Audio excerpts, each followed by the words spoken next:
सरकार विरोधकांचा आवाज दाबण्याचा प्रयत्न करत असल्याचा आरोप काँग्रेस आमदार विकास ठाकरेंनी विरोधी पक्षनेतेपदावरून केलेला आहे। आपल्यासोबत विधानसभेचे काँग्रेसचे आमदार विकास ठाकरे आहे।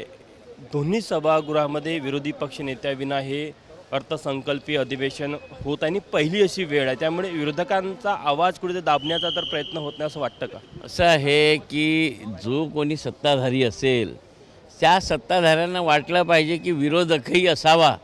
विरोधक असला तर सत्ताधारी चांगल्या पद्धतीनं अजून काम करू शकतात आणि मला वाटते की हे तरी लक्षात घेऊन सत्ताधाऱ्यांनी विरोधी पक्षनेता द्यावा, कारण की सभागृहातलं कामकाज चालत असताना विरोधी पक्षनेत्याची भूमिका संवैधानिक पद आहे आणि हे पद नसताना आपण जर सभागृह चालवत आहोत तर मला वाटते की राज्यातल्या जनतेच्या मनात संभ्रम आहे की सत्ताधारी का बरं विरोधी पक्षनेता अडवून बसले आहे, ही राज्यातली जनतासुद्धा मनातल्या मनात विचार करत आहे। कॅमेरामॅन मिथुन आदमेंसह तुषार कोहळे, एबीपी माझा, नागपूर।